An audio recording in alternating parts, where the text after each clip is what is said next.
The Morning Combat Roadshow. Luke Thomas, Brian Campbell takes us to South Florida, Kill Cliff FC, where this fella, just a few days from now, Saturday, UFC 287, Durinho Gilbert Burns takes on Jorge Masvidal in your latest assault atop the welterweight rankings. Gil, thanks for having us here a second time. My pleasure, guys. Always welcome. You know I love you because you're the savage superstar. When we talked to you last time here, it was ahead of a big fight against Khamzat Chimaev, and maybe the judges missed it because there's a case to be made here for Gilbert. There is a very strong case for Gilbert here, but you also showed out everything you told us in that interview you were going to do, man. You fought like an absolute savage, and I love you for it, brother. Do you feel like, I mean, I know the judges didn't give you the nod, but do you feel like you did what you were supposed to do in that fight? Looking back now, I always criticize myself so much. I know I could do a little bit more. I always can. We always could do things better. But at that moment, I give my all, so I'm not going to blame on the judge. It could go either way. That's the way I see it. It's a split decision. But, yeah, I knew I was going to show up. I'm glad that the fans saw, a lot of people saw, and they, wow, but I knew that already, so I just wish it was 5 rounds. I wish a lot of different things, but I think I show up, like I said. Well, the fans also show up. Like, it's not just the Khamzat fight. You've had a reputation here, but I feel like since the Khamzat fight, you get like almost that Nate Diaz reaction from the crowd. Like, they hear your name, they're like, that's my guy, that's my guy. And I've heard that catch up. How does that make you feel? It makes me feel good for sure. It's still, sometimes I bump with a couple of fans and they say, bro, I was there in Jacksonville and that fight was crazy. I say, oh, thank you. But I still sometimes bump a couple of guys. You know what, I was in your fight, and then it's good. I like that a little bit. It's not the main thing, it's not the most important, but for sure it's a good thing, you know, having a fan that I give him that moment, you know, like sometimes when we go to a game, we go to a fight, we want to have a moment when we're there, and I'm glad that I was able to give that to a lot of fans, but there's still a lot more to come. Like Saturday, I plan on giving another big moment to the fans. It's a 3-round fight against Jorge Masvidal, for obviously the folks who don't know. You like that it's a 3-round fight this time? I rather it was 5, but yeah, not my fault. I asked for 5. What's the preference in 5? You just feel like you're better over the long haul? No, I think with 5 rounds, judges don't work in my fight for sure. I think in 5 rounds, I'll be able to kill or be killed, or I'm going to get it done, or he's going to get it done. But 3 rounds, sometimes he has a lot of experience, 51 fights. I think if I apply a lot of pressure, if I do the things that I'm planning to do, that I want to do, I'm going to get a finish. But sometimes I think I have to push so much on the gas. But if it was a 5 rounds, it would be a finish like 100%. But especially nowadays with the judge, sometimes we don't see what judge is going to be judging. So you're like, I want that finish. Let me ask one question, just a follow-up to that. Because I mean, we cover the sport for a living, and I'm not sure we fully understand the rules, and we're constantly looking at them. Do you feel like you have any kind of clear understanding of what the judges are looking for when you compete? I think I do, but a couple judges that doesn't make sense. Like, I think I do. I want to show aggressive. I want to volume. Sometimes I count on my mind. I'm sparring and I'm like, I want you, okay, 3, 4, 5, 6, 7. Okay, he throw a little bit more. Oh, that one was hard. It made me, he kind of more points to that, okay. And sometimes I'm counting on myself. Okay, I throw 45, you throw 32, but I throw 3 big ones. I'm ahead, and boom, takedown. But a couple fights, a couple judges, not all of the judges, but a couple judges are just like, I think, man, this guy's a kid. He didn't watch the fight. The Cheeto and Sanhagen, like. Oh yeah, where he run 3 rounds on one judge's scorecard. Yeah, so that judge score, especially he give like, I don't know if he give the first or second round that was clear to Sanhagen. When they give that round to Cheeto, just like, man, you gotta investigate these judges. I think they doing the James Cross shit. The FBI gotta go after these judges because I know exactly what I'm looking for, and that's why it's even for me is a plus push right now to try to get a finish, you know, to don't like Bert said many times, don't live on the judge, but it's still real. You know, it shouldn't be, but it's still real. Go ahead, BC. Saturday against Jorge Masvidal. In your opinion, what is at stake here? What are you fighting for? A lot of things, you know, but number one thing, I wanna earn that title shot again. So in saying that, it has to be a spectacular finish. It gotta be a finish. If it goes to a decision, I'll be so mad at myself, especially if it's not as dominant. But if I beat the shit out of him for 3 rounds, I'm cool with it. But I gotta dominate and finish Jorge Masvidal just to put my name out there again, because I know he's not a top 5 contender, but who in the top 5 contender wants to fight me? And taking every single one in the welterweight division, every single one. I'm the only one willing to fight anyone in the division, and I proved that over and over again. When I lost to Kamaru, first fight back was Wonder Boy, number 5. I was number 2. Then after that, Hamzat, that was 11. And then Neil Magny, and then Jorge Masvidal, because I want to fight the guys ahead of me. Along the way, you were saying the name Colby Covington a lot. Why did that fight not happen? Not my fault. Not my trying, not my, you know, but I think I got 2 options. I can try to play, I'm not fighting this guy, I can play that kind of game.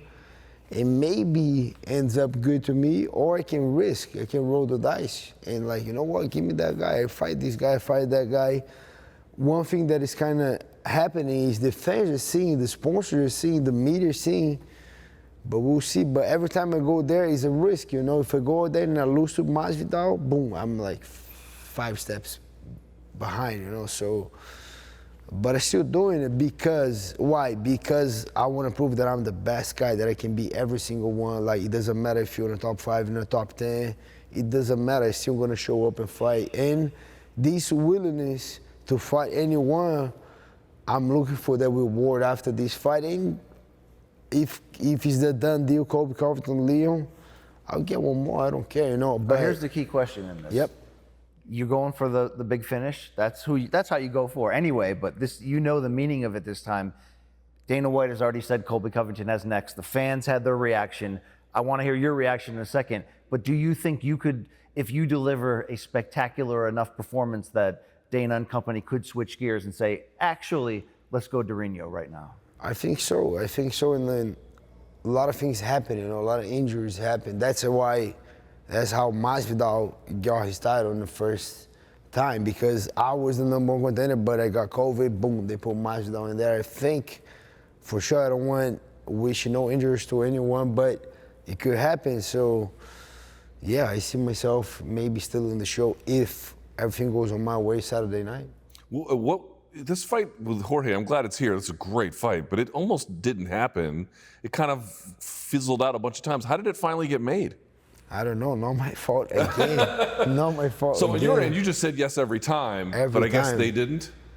I guess so. So they offered me 3 times, George. 3 times, and I can show text. I promise. I don't need to lie for it. But they offered me for the one in Adesanya in Pereira. That was November, right? MSG.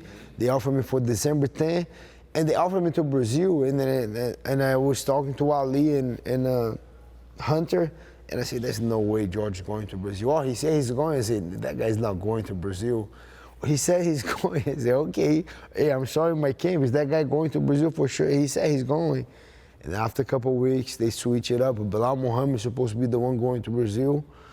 Another one that turned out again and ended up in being Neil Magny, but wasn't my fault, you know. It's supposed to happen a couple of times with George. At the end of the Neil Magny fight, I was over. I said, okay, I'm not fighting Masvidal, I don't care. And then on Wednesday night, right after the Neil Magny fight, Hunter called me and said, you want to fight? I said, I want to fight, but you guarantee he's fighting this time? Or it's going to be like the last 3 times? I said, no, he's fighting. I said, you sure? You know I'm fighting. No, it's yes, but just let me know if the guy's fighting. Then I think in 10 days or a week, they started announcing and everything went through. But yeah, it's not that I wanted to fight George. I think it was a big fight. Right after the Hamzat, UFC said, we want to give you a big fight. I said, okay, let's go, George. That fight with Hamzat is April 9, is going to be 1 year. So I wish that fight with George happened way before. But it's finally here in Miami, big fight, co-main event. So I'm excited. No doubt about it. What are you up against with this version of Jorge Masvidal? You mentioned the experience, and it is super legitimate. He is well-rounded, but he's older. In fact, I believe he did an interview with MMA Junkie this week or last where he said, you know what, if I lose, I might be done. I wonder what you make of what you're going to get with him on Saturday. When the guy said that, I personally, I would never said going to a fight, if anything happens, I'm retiring, because I just don't think that's a good look. I heard a couple guys saying, oh, if I win and retire, and these guys always lose. So I'm not gonna be that guy that, whatever happens, happens. But first of all, me personally, I don't like that look in saying, if something happens, I'm retiring. So he's already thinking about it, and I wanna remind that on the fight. But he's a danger. I think he's saying that, he's gonna throw everything on me. I just believe he's gonna start hard. I had that conversation back and forth with Henry. I said, I think he's gonna start like crazy, like he did with Kamaru in the first fight. He's gonna try to get me out of there on the beginning. And then Henry, I like if he comes like that, but I don't think, because he is 51 fights, he's a veteran, a lot of experience, but I see him coming very aggressive. So with that being said, if he loses, he retired, I think he's gonna try everything on his power to beat me. And then I'm more than ever, and I still think when Leon beat Kamaru, there was extra motivation to Masvidal to beat me and try to get a title shot. Yeah. And I like that. I like the extra motivator, best Masvidal. That's the one that I want to face. In terms of like previous opponents, Jorge's pretty well-rounded. Like, what do you like? Do you feel like you fought guys like him? Is he unique? No, he has good boxing. He does both stands. He get good kicks, good knees, good elbows. Takedown defense is underrated. His takedown defense is very, very good. And whenever he gets his back on the floor, he freaking does a good job, you know, good get-ups, good defense, stay offensive on the bottom, elbows. He's tricky, he's very slick, very smart. I had to put a lot of study on him to break down a lot of things that he does good and see a lot of offensives, different offensives. I do think he can take him down if I have to, and I do think I can dominate him if I get him on the floor. I don't think it'll be easy, but I kind of got a lot of ways just watching all his fights. I know a couple things that I can strike more to a takedown, and if I get on top, I do believe I can get a finish. But on the feet is where he shined the best. You know, he's tricky. He get that blitz. He get good left hooks, good jabs, good kicks. And he's a veteran. I think his weakness might be the cardio, you know, but I kind of people say, oh, but he's swimming now. He's doing a lot of different things, so I hope that helps. But this is his last chance. Let's be fair. This is his last chance at that title dream. You got to expect the most desperate, the most dangerous version of him. 100%. I think he's going to become desperate, dangerous, crazy, trying to get a finish. Especially, we have a lot of things, especially because Leon is the champion. They get the whole story. Especially because he's in Miami. Especially because he comes from 3 losses. And I can get a couple more things, and it might be his last shot. So I'm ready for this guy coming danger and throwing everything on me. Okay, we can debate what version at 38 we'll get of him. The version of you, though, at 36, if the Neil Magny fight to open the year is any indication, is hella dangerous. But specifically in your one-round domination of Neil, who was not easy to dominate, and you took him right down and did the deal, it suggested, along with the haircut that I want to ask you about in a second, or the new style, it suggested maybe this version of Gilbert Burns is going to focus a little bit more on what got him here and that lights-out ground game. Is there any truth that I can glean from that heading into this Masvidal fight? I'm not a liar, my brother. I wish I could, but yeah, you're right. You're right. That I think the bread and butter is more necessary now than ever. You know, I think I was the kind of guy that fell in love with the striking and put a lot of emphasis into that. I kind of lost my roots a little bit, and I was kind of up in the air, like trying to become a striker, and didn't want to lose the jiu-jitsu, but ended up losing. And then I got to a point that, you know what, I need that guy back, the jiu-jitsu guy back. Let's keep it striking. And then I focused on a lot of competition, got back to jiu-jitsu, really did a lot of more jiu-jitsu, and I think I'm kind of being a good version right now. That my grappling is like very, very sharp right now, but I don't want to lose the striking at all, and I want to meet in the middle because I don't want to just beat the guy that beat Wonderboy Thompson and didn't hurt him. I still get mad about my performance. I was happy back then because I execute what I think me and my coach thought would be good. We're going to dominate him on the floor. But as a guy that is a fighter that want to give you the moment, I don't think it delivered the moment at that fight. No one was super excited. So with that being said, I put a lot of emphasis on my ground and pound grappling. So now every grappling session that I'm doing with the gloves, I'm punching, I'm throwing, I'm dumb. Like, I had to put that on my game, and then I think that version is a little bit even more scary because I'm looking for a finish on the feet. If I can take you down good, I'm still gonna try to apply. Like with New Magny, I was going to start, but the choke was right there. But still want to ground and pound a little bit, but yeah. Well, I like that you called it the bread and butter, because Glover Teixeira was a bread and butter guy, and we recently saw how he was able to extend his longevity and be arguably better in his early 40s than he was originally. Did that inspire you at all, his recent run? A lot. The big inspiration for me is Glover Teixeira, Charles Oliveira as well. And me reinventing myself, getting better, so I kind of changed a lot of things on my diet. Like I cut out the sugar like at all. I don't eat nothing with sugar, not adding sugar in anything. And you have a sweet tooth, I know that. I do have. And, but it's been like since I fought Neil Megan in January, since November, I haven't eaten nothing.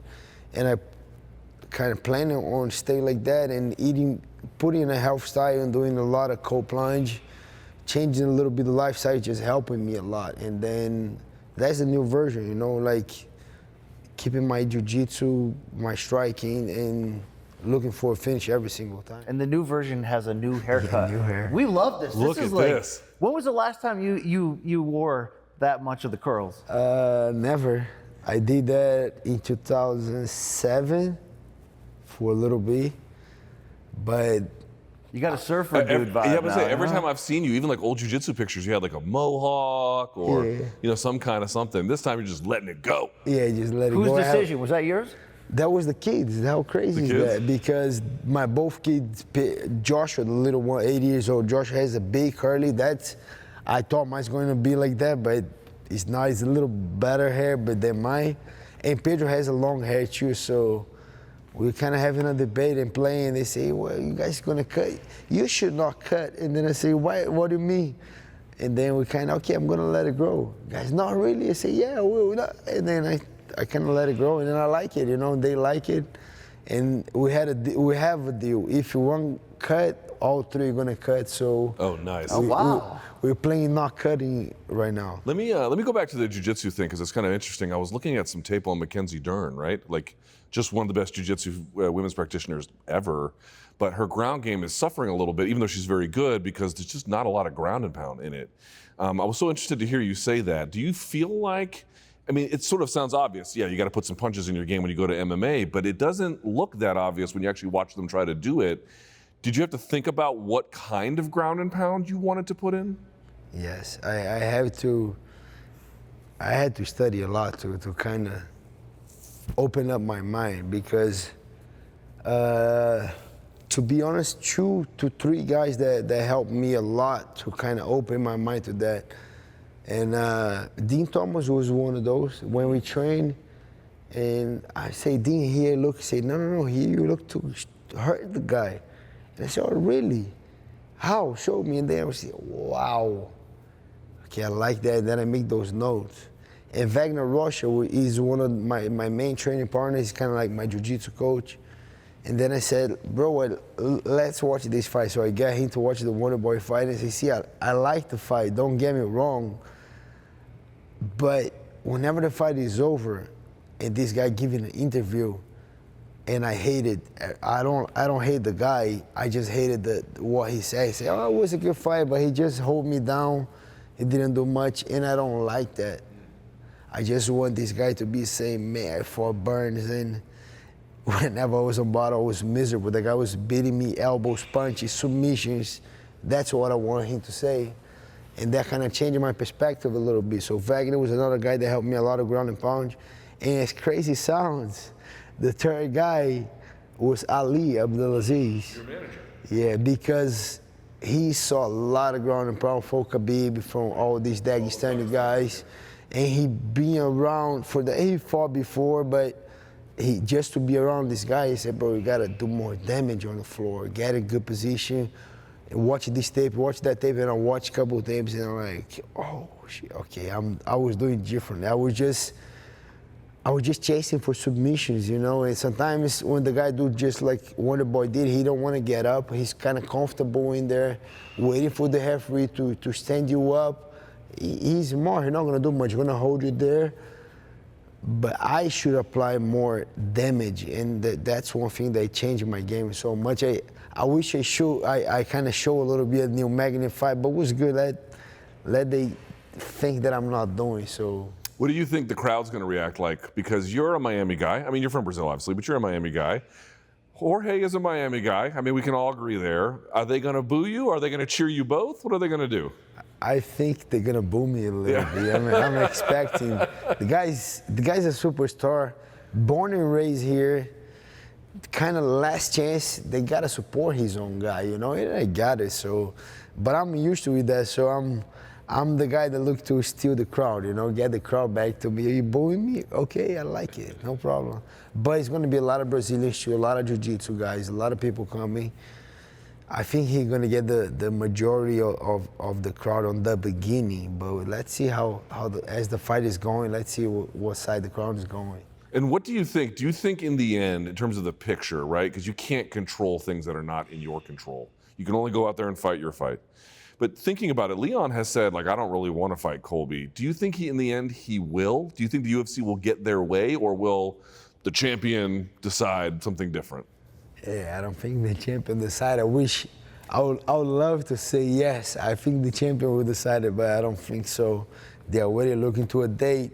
UFC very smart. Oh, this guy don't want it. If we do in London, I think that was kind of because I don't know. They kind of said last week that they kind of trying to get that happen. Conversation already to April again, to July 22nd, I think, in London.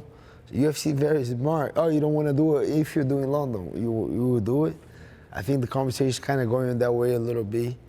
And I could sit down here and complain, why they doing that to Kobe? He don't deserve.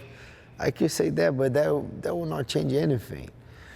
I think Kobe is very smart, and he's doing a freaking good job. That freaking guy, on the fight week and a week after, Leon just did the best win of his career. He kept the belt, and people talking about Kobe Covington the whole week. So he's doing a good job. I don't blame him. But do you think he deserves it? I don't think he deserves, but... What's that got to do with it, right? Yeah, but what do I think is not going to change anything, so...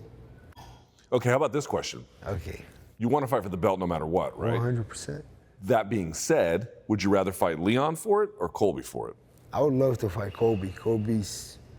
On the whole division, if you ask who you want, it's going to be Kobe any day of the week. I just think it's a great matchup, and I believe I'm going to win. So that's why I want that fight very, very much. But I'll fight anyone. I'll fight Leon too. I'll fight Kamaru was training here, but if they offer, I'll do a rematch with Kamaru again. It doesn't matter. Where do you think you fit? Okay. Let's assume you get the kind of performance you're looking for, whatever that ends up meaning on Saturday. Where does that put you in the pecking order? Because yes, it could bump you to the front, but they've got Shavkat and Bilal kind of together, or maybe we don't know what that's going to, like, where do you fit in the picture with a win, assuming you don't get a title shot? Kamaru is the only other guy there, a rematch. Or they give me a title shot and then I wait, or I go there, weigh myself and do my camp. I think he's always a possibility. He's always, especially, I think a performance, not a performance, but a great performance talks a lot, you know, changes a lot of people's perspective. So that's what I'm planning to do. And I'm not looking past Masvidal. I hate to look past someone, I will not. But if I go over there and I just be present, be in the moment, I'm gonna finish Jorge Masvidal first or second round. And I think that will speak a lot to my next step. Then for sure, I still gotta get that mic and freaking call my shot. But I think that will speak a lot. And then maybe it's gonna be Kamaru next, a rematch. Or, I don't know. You think Kamaru goes to 185? I don't think so. He was here 2 days, looking the same, nothing special. And he's still looking like that he wants to fight again. I almost say, I fight you, but he's not gonna look good, you know. I just, okay, nice, but I'll fight him. You mentioned when Leon Edwards wins the championship that it, rightfully so, got Jorge up again to, you know, get out of bed, pep in my step. I got one more chance. What was your reaction to because the title changing hands from Usman to Edwards, which really needed 2 fights for everybody to buy in and be like, damn, Leon is that good, you know, holy crap. Do you get a similar feeling though? Like, okay, this is a fresh opportunity. Not really. I kind of expect that going that way. And I just think, my opinion, I never heard that from anyone, but I think if Kamaru won, he would have retired over there. And that would be more open. But Leon won, I was expecting that Leon was gonna win. When I saw Colby there Friday for the wins, I told my wife, I said, they're gonna put Colby if Leon wins. 100%. She said, no, you crazy. I said, I'm telling you, they're gonna put Kobe next. And it happened. So I kind of saw the whole picture, painting a little bit, but I don't think nothing changed. At the end of the day, I gotta go out there, do my job. For sure, sometimes we hope certain results coming, so we get away, but nothing's guaranteed, so I gotta go out there, perform my best, and how do you call match my up shot. though with Leon Edwards? Do you like the way I like Leon Edwards. I think he's technical striker, good kicks, good takedown defense too, especially on that fight. Good grappling. I think I match up very good. I think not easy, but I think a good fight. This is going to sound like a random question, but Jorge last weekend was promoting a fight or an event in Milwaukee with MMA fighters fighting other MMA fighters in boxing. There was obviously the crossover. This is going to sound kind of weird. Would you ever do that? Not right now. I mean, you're focused. But I'm saying, in theory, if they came to you with a decent check and they said, hey, you want to box another guy? Would you do it? Oh, me to boxing? Yeah. For sure I'll box. But not now. But yeah, and then I enjoy the fights, to be honest. I saw Vito was training here a couple of times. He was helping me a little bit through the camp. And I thought he looked great against Jacare. He did look pretty good. I like that fight. Sometimes I look at the fight and say, man, it's going to be one of those fights. But it was a great fight. Jose Aldo and Jeremy Stephens was another good fight too. Surprisingly pretty competitive too. Yeah, very competitive. I like it. So it's good to see those guys kind of, after a long UFC career, getting that boxing matchups. And George, I don't know if it was George itself, I think it was that guy, Dean. They did a great job matchmaking. I like the way they matchmaking, like not a super young guy against an older guy, upcoming guy. I think they match up very good, and I like it. And I hope I don't have to do it. I hope I'm financially okay. I already accomplished my goal, becoming a champion. Yeah, I don't have to, but my competitive side is already like, yeah, you will do. But we'll One see. more for me, if I may, which is, I believe you made your UFC debut in 2014. So we're coming up not too far from 10 years in the UFC. We're about 9 years in. I know you're going to say you're not where you want to be because you're not the champion. But do you feel like as a person, like as a man who has learned, who has figured things out a little bit, in that sense, are you where you're supposed to be right now? 100%, yeah. I think I'm way more mature. That's gonna be my number 20 fight in the UFC. Yeah, very mature, learning. Made so many mistakes, but learning after every single one, getting more and more mature, and yeah, as a man, yeah, I think it. And I don't want to put I hate to be a victim of society or anything. I'm not a victim, but literally, where do I came from? I shouldn't be here, you know. Yeah. And I, for real, I shouldn't be here.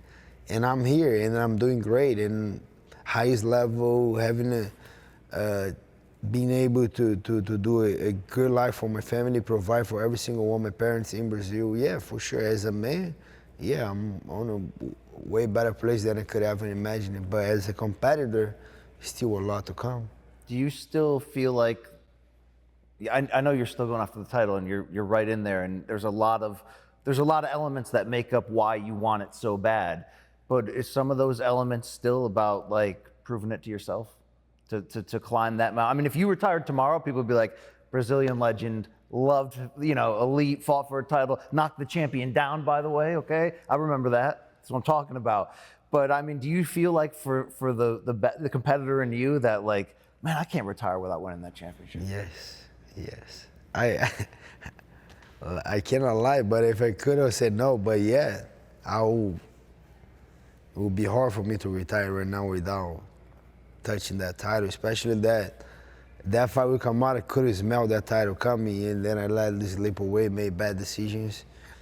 But then I got way more mature, got so much better, I evolved so much, it changed a lot of bad habits that I had, and I'm on a good track right now that I think it's coming, I think it's very close, but yeah, like it would be very hard to kind of retire without getting that title, and I'm gonna give a good run right now, and I hope that makes it. But if not, I'm gonna give a couple extra runs. But I think that would be enough. I hope that's the enough one. That's the good one. That's the best one. But if not, your home country, Brazil, has this incredible lineage. So, and you're climbing the ladder with all the success you've had. And we mentioned Glover, who's finally getting the respect of being, a true legend. But there's so many of them. If you had to do the Mount Rushmore, where you only get 4, what is the Mount Rushmore in your eyes of Brazilian MMA? Wow. You're killing me right now. You got so many. We asked a bad and difficult question on purpose. Yeah.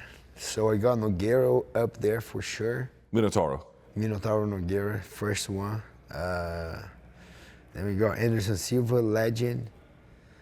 And Aldo up there too. It's a good 3 right there. Right. And number 4, you guys not going to guess that. Pele Landy Johns. Who? Pele Landy Johns. Who's that? Pele Landy Johns. No, he's not. No, Betch Correa, bro, come on. Betch Correa, yeah. What I'm talking about. She brought the party to the cage, Number 4 for me is Fabricio Verdun, especially because he's a... Who? Fabricio. Oh, Fabricio Verdun, yeah. Because he's, on my eyes, he's one of the best, like, Jiu-Jitsu world champion, ADCC champion, and UFC champion. I think that was a thing that ADCC slip away. I was 3rd place, but that was one of my goals. But he got it done, Hats off for him. Like, people don't remember him so much, but I do, I think he's one of the greats that came from Brazil. I said that about the Baron Barral, man. He had a minute, okay? There was a minute. Verdum succeeded at every level, and then also, to your point, he got the belt late in his life. He got the belt late, but he did it. 37, right? Yep, he did it though. All right, you said your 2 sons will be in attendance in Miami because this is a home game for you against Masvidal, like we mentioned. What do they think about Dad? Because my kids don't really think much of what I do is cool. You know what I mean? Look at me, right? Well, your children are perceptive. I'm not really pulling it off that well. I mean, from cool dad vibes, dude, those guys must think you are like, Hulk Hogan, just like less racist, right? Yeah. I hope they think that, try to be not easy to be a dad, and be a like a high-level athlete with a fight like that, but they love the fights, they watch the fights, they know every single fighter, they in love with Max, it's still number 1, still Max Holloway, they big fan of Max Holloway, Adesanya, everybody, but yeah, I think they enjoy to be on the fights. I don't know if they fully understand but they, yeah, I think they like it.